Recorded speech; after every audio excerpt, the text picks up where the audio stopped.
رب زدنی علما.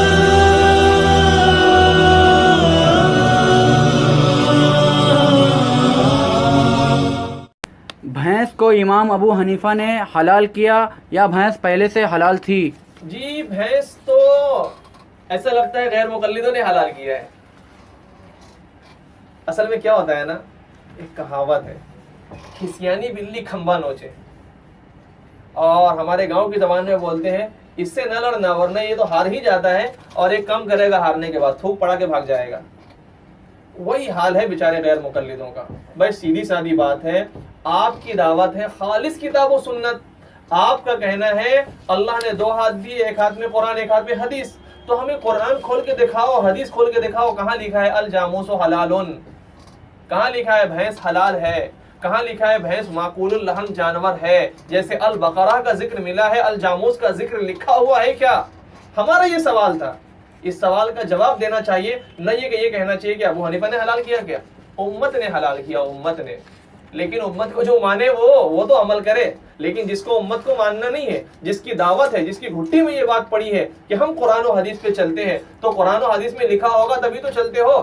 آخر آپ بھینس کا دودھ استعمال کرتے ہیں، پنیر استعمال کرتے ہیں، اور نہ معلوم سینکڑوں چیزیں اس کا استعمال کر رہے ہیں، گوشت کھا رہے ہیں، بریانی کھا رہے ہیں، اور پھر نہ معلوم اور کیا کیا چیزیں استعمال کر رہے ہیں. تو آخر اگر قرآن و حدیث میں لکھا ہے تو بتا دو، اور اگر نہیں لکھا ہے تو کہہ دو امت کے کہنے کی وجہ سے ہم عمل کر رہے ہیں. تو الحمدللہ یہی کام ہم کر رہے تھے، اور اس کو کرنے کا نام ہی تقلید ہے. تقلید الگ سے کوئی چیز نہیں ہے. یہی اصل میں تقلید کی کیٹیگری کو پبلک نے جانا نہیں ہے. اور ان کے علماء کرام جو کہلاتے ہیں، ان کے جو علماء کرام کہلاتے ہیں نا، ان بیچاروں نے بتانے کی کوشش نہیں کی ہے، بلکہ الٹا چھپانے کی کوشش کی ہے.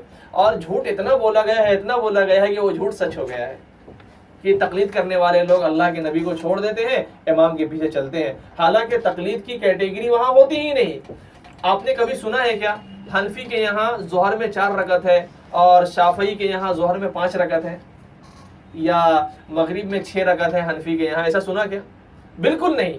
وجہ اس کی یہ ہے کہ کتاب و سنت میں جو مسئلہ لکھا ہے اس مسئلے میں کوئی حنفی شافعی ہے ہی نہیں. حنفی شافعی کی کیٹیگری جو بنی ہے وہ قرآن و سنت میں جو مسئلہ لکھا نہیں بلکہ چھپا ہوا تھا اس میں نکالنے کی وجہ سے حنفی شافعی نام کہلایا ہے. یا کتاب و سنت میں لکھا تھا پر 1 سے زائد لکھا تھا تو اب سلیکشن کی وجہ سے حنفی شافعی کہلایا ہے. اللہ ہماری اس چھوٹی سی اور موٹی سی بات تمام امت کو سمجھنے کی توفیق دے.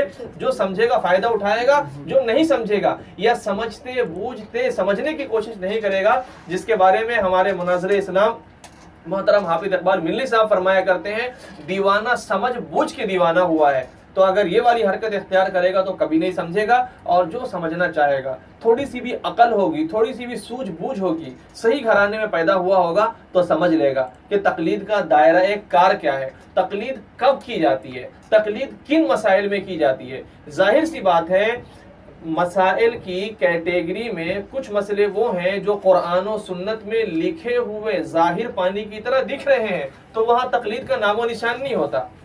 اور کچھ مسئلے وہ ہیں جو قرآن و سنت میں ظاہر پانی کی طرح اگرچہ کہ لکھے ہوئے نہیں ہیں لیکن صحابہ کرام نے اتفاق کر لیا تو دنیا کے سارے بڑے بڑے امام وہاں ہاتھ جوڑے کھڑے نظر آتے ہیں.